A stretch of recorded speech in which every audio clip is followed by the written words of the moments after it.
Hey everyone, today we're going to talk to you about the 7 things to keep in mind when buying and selling a home. And it all starts, wait for it, right now.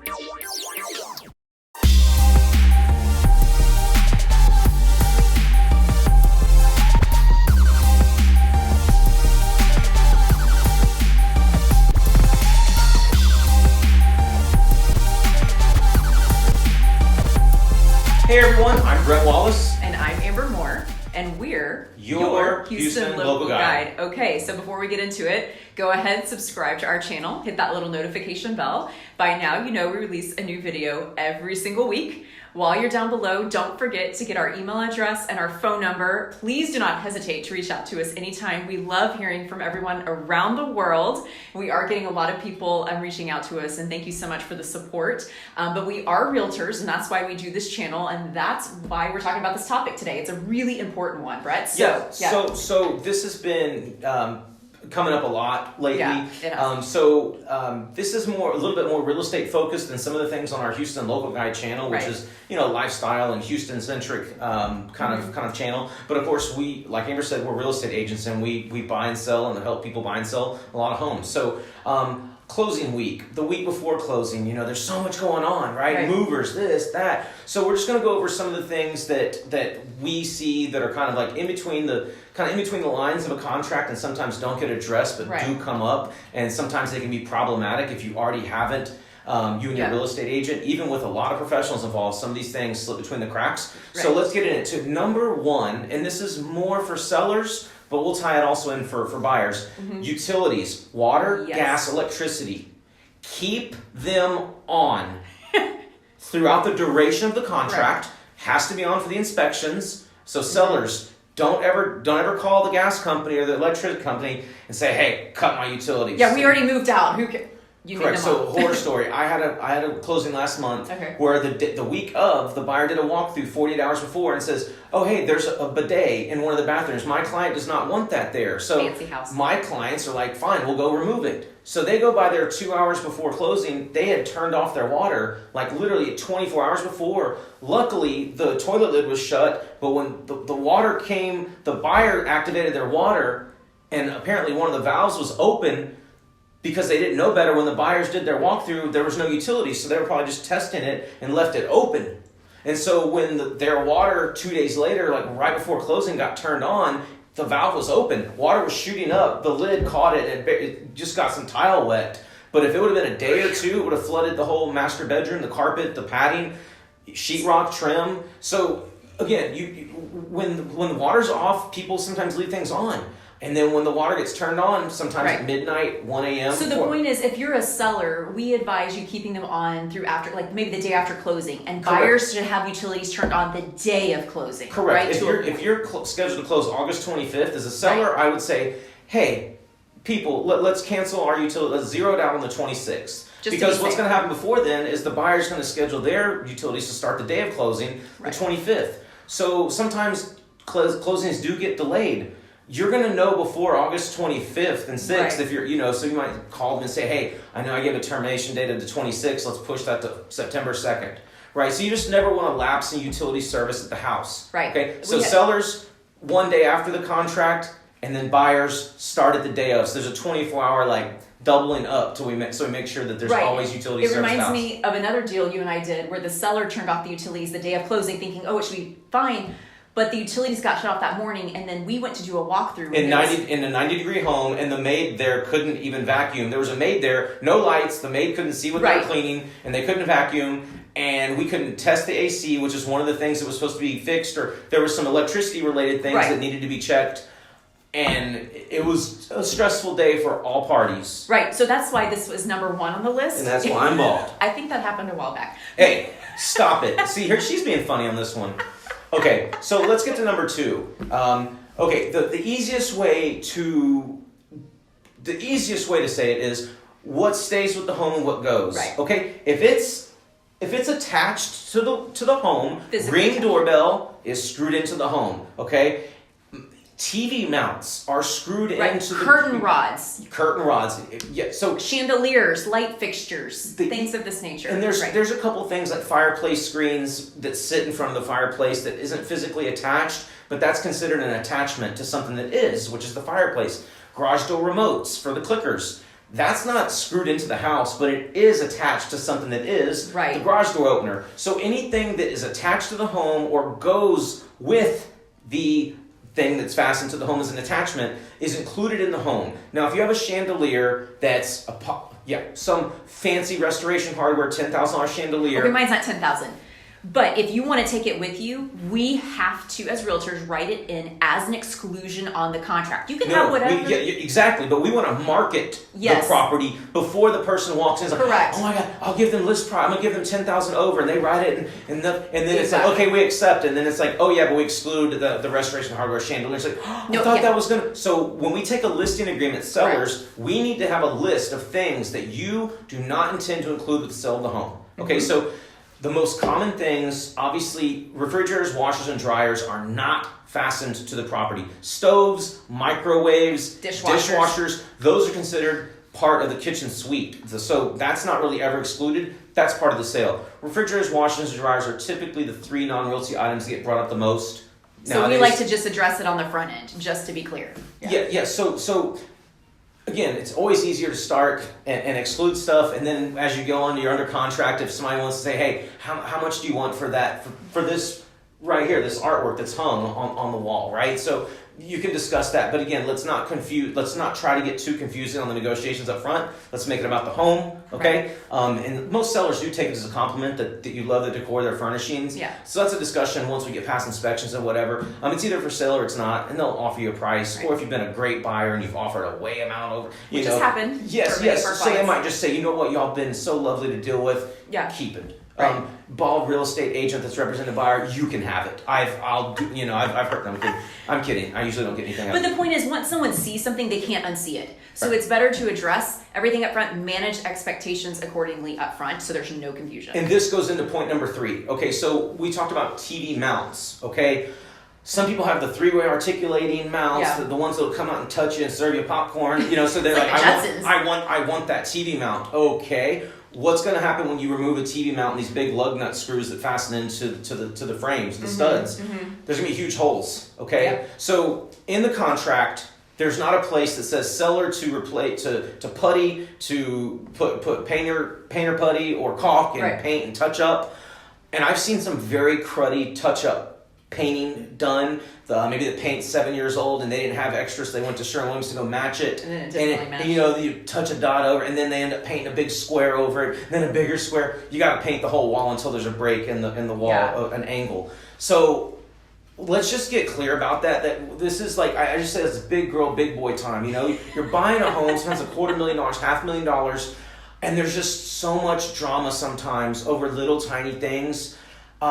I tend to tell my buyers, like, hey, no one's going to do stuff on their way out of a property the way that you would probably do it on coming in. Yeah. So, some of these things, again, nail holes, bad paint touch-ups,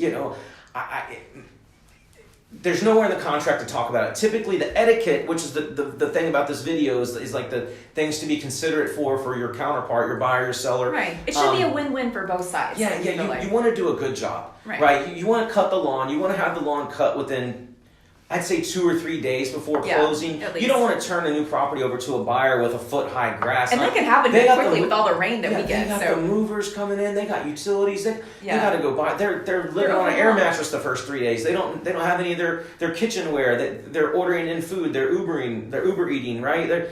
They got so much. They're trying to get little Johnny, little Susie into school. Right. And register into school. And then it's stressful. So let's give it to them in a very nice, presentable fashion. Yeah. Again, with COVID, this has been a little bit different. A lot of people are liking to do their own cleanings upon getting keys but typically I have a lot of agents that put in special provisions, which we try not to use unless we have to, because that's technically practicing law without a license, but it's like professional cleaning of homes, steam clean the carpet within 48 hours before closing. Mm-hmm. If my seller agrees to that, cool. Yeah. But it's like, even sometimes then a day later, the realtor, we just walked in and there's dust on the countertop. This is not the way we would have cleaned it. I'm like, well, you could have cleaned it. You could have scheduled a crew to come in the day of closing, or close in the morning. Have your preferred cleaning crew come in the afternoon. There's nothing like having your own people and being on site when the cleaning's being done, just to know before you set all your stuff down, they've had a real deep, thorough cleaning by a crew you trust, or that your real estate agent trusts. Right. If you're coming in from out of town. But generally speaking, sellers, if you're removing stuff, please fix up the holes, paint, putty, do a nice job. Just barely touch the paint. Leave the paint colors. Everything is conveyed and usually left in the kitchen or kitchen counter. The clickers, the post office box. I've had sellers leave notes, leave a bottle of champagne in the refrigerator. We've had great experiences. For the most part, it's fine, but things do sometimes get a little petty the week of closing, and it's like, hey, let's both leave this on a good note. This home is a home you made so many memories in, and you want to hand the baton off to the next family, and starting on you want to start on the right foot, and the buyer, but at the same time, buyer, hey, you just bought a home. This is a huge win, and it's not going to maybe be perfect, especially in resale, right? There's going to be little things here and there, and you're going to make it your own. So so awesome. So this kind of ties into to number 4. What is a walkthrough? Right. Okay, so the final walkthrough it's a little more lengthy typically when you're buying a new home than it is a resale home. But say I bought a resale home, we're doing a final walkthrough, and the seller promised to patch a little hole in the sheetrock where a doorknob hit in the master bedroom, primary bedroom. Sorry. So maybe they went and said there was a faucet that dripped. Okay, go check those 2 items. But it's mainly to make sure the AC system outside the condenser hasn't miraculously left the property, or like a tree branch the night before. We live on the Gulf Coast. There's storms. We want to make sure a tree branch didn't fall over and damage the roof, or a broken window, or the house isn't on fire. Yes, and sometimes you're buying a home that's vacant. Sometimes the seller might have already moved across. Want to make sure nothing was vandalized, or something like that. It's just to make sure that the money that you're about to send over and buy this home, that you're not having you come home, you didn't do the walkthrough, and you come home, there's an inch of water on the ground everywhere. Yeah, because if that happens, you're probably not closing that day. So that's why. But if you close and you haven't walked through, and you come home an hour after closing, and they say you're the proud new owner of this home, you walk into the home and there's an inch of water. Right. Guess whose insurance and who's filing it? Exactly. That's why I'm saying you don't want that day one. So that's really the purpose of the final walkthrough, just to make sure everything is like it was when you saw it last. That's right. And if there were a couple of little items that was negotiated in about repairs, you should have gotten receipts for them if it required somebody's license or a company to come do stuff. But it's just paint touch-ups and a few of these little small things. You and your realtor do a 10, 15, 20-minute walkthrough, make sure it as is, and you proceed to closing. Right. So that's the purpose of a final walkthrough. Right. With new homes, blue tape, maybe the builder had a punch list of 7 things. We just did one yesterday. It's mainly like, hey, this is the punch, because the week before you have a final walkthrough, you have you have a builder demonstration and kind of like a walkthrough before the final walkthrough the day of closing. And usually when you leave that meeting, there's a list and everybody signs off. Amber's really good at taking pictures and like, okay, there's 7 items. The AC was to be touched up and free almost people. They're going to re-level the back, the sod to make sure the swell and the drainage is perfect. There was one mark on the stove. They might have got a new door for the stove because the other one was dented. Punch, check, go to closing, okay? So that is the purpose of a final walkthrough, okay? Point number 5. I think it's 5. Yeah. Point number 5. Temporary leasebacks. Okay, sometimes in the resale market, sometimes sellers are like, hey, let's close on my home on the 23rd, but I need another week. I needed the 30th to move my stuff out because we're not, we're moving into a home in Florida on the 1st and we're going to drive all the way. So we don't have to move again, right? So it's more of a courtesy. Yeah, so typically deposits they're optional, depends on the negotiation, but you as the buyer become the landlord. And the seller, the day of closing, becomes a tenant. So sometimes there's deposits, $500, $1,000, just to make sure, like when they're moving stuff out, incidentals, the movers hit the door, nick the paint, it's a little bit of stuff like that. And sometimes they do pay a $50, $100, $150 a day per diem. They buy that lease. And sometimes it's just, hey, if there's 7 offers on the table, my buyer's going to say, hey, don't worry about it. You can live in the house for a week for free. Gratuitously, yes, of course. Yes. So we've had situations like that, especially too if there's a buyer coming in and doing a cash deal. In a cash situation, you could be at the closing table 10 to 14 days. We tell our sellers, get your money, but we understand you might not be able to turn around that quickly and pack up your whole house. So this is especially where it's helpful to have a lease back at play. Incorrect. So at closing, the new buyer does get a key copy because they're the landlord and the owner of the home. They're actually paying taxes and HOA dues starting that day of closing or the next day, whatever. So they're actually the landlord, right? So they get a key copy. You keep the utilities still in your name until the time that your last day in the property is. So see point one, it would apply to refer to point one. Utilities. But yes, always keep utilities on. So if you're renting your own place from the new buyer, the utilities are usually on in your name until you move out. And we should mention that you can do a lease back for up to 60 days. On a home if it's something that you're moving into, but not any longer. Correct. The lender is very particular about that. That's a whole probably another lender talk. A good point. Homeowners insurance as well. I think it's 30 days or is it 60? It is 60. Okay, so if you're not going to take possession of your home and somebody's living there for longer than 60 days, you technically can't have a homeowner's insurance policy as a buyer. You would have to have a rental dwelling policy because they don't consider 60 days. Messy. That's more like a long-term tenant in your home, not letting them lease it for a couple weeks. Mm-hmm. Exactly. So lender and insurance, you want to clear it with them. And as the new owner is now the tenant, you might want to get renter's insurance to cover your belongings because your homeowner's insurance policy is not going to cover it. So there's just a few little minor things. But again, that's with leasebacks, which are more and more common, right? They are, yeah. Okay. So point number 6, and the 7th one's easy, so just hang in there. So closing day, closing table, timing, money, keys, receipts, manuals, all these little details. Just get with make sure the realtors are in communication. It's always best to do things in email. Most of the time, sellers and buyers don't close together, so you'll be able to schedule your own time. And then, typically whoever closes last, when they sign, it's kind of done. Obviously, the money, the lender's wire, and your cash to close is there. Obviously, then it's like, hey, we funded, it's official. And then at that point, the new buyer gets the keys. At closing, usually sellers bring either an envelope with post office key. Hey, it's the box at the end of the street. It's number 14. Here's the key. Here's a list of our contractors. Here's the yard guy. That's very important. Just to continue service. It's just so it's nice, especially with pools. Say, hey, this guy's looked at our pool for 4 years. He knows everything about it. He's the pool whisperer. Keep him on. He comes by every Friday or twice a month. You might want to keep him on. So we see a lot of sellers that are so thoughtful and so considerate. It means, and we've also been on the other side where buyers are like, oh my gosh, where do these people move to? I want to send them a card. I want to send them it just means the world to buyers. And you guys sometimes don't see that as sellers. And sellers, you don't sometimes see how much that means to our buyers. So, there's a lot of just little small things, but you can either bring those conveyance items to the closing table, or you can leave them in the kitchen counter, by the same. But the realtors will handle all of this, right? Because every transaction's a little different, and that's our job, right? Correct. To make sure it's seamless. So that's it's kind of more of an etiquette video, but most importantly, 7. This is the most important thing. Number 7 of things to know about closing week and buying and selling a home. Have fun. Yay! Enjoy this week. It's hectic, yes, but you're either selling your home and moving to the Bahamas, or you're moving to Vail or Aspen. Hey, let's do that. Yeah. You're going to the sunset, or moving to New York for your new job. You're increasing pay. You're moving. Your company moved you to Norway for a 2-year project and is paying you. Whatever you're moving for. You're moving on to bigger and better things. If you're buying, welcome home. This is your new home. This is where your family's going to make memories. This is where you're going to be barbecuing on Sundays, watching the game, or whatever you want to do. Just keep that in mind, because it is hectic. We have had people sometimes, especially if you're self-employed with the loan, and they're asking me for this. They want this. They want my SAT test from 1984. I don't know if you want to see. Yeah. I don't want to see mine. And they're like, if they ask me for one more thing, I don't care. They can keep the earnest money. I don't want to buy anymore. I just want to rent. Hey, we've heard we these understand. things. So look, short-term pain, long-term gain. Right? I can't say it any better than that. That's Amber's way of saying this video is going on way too long.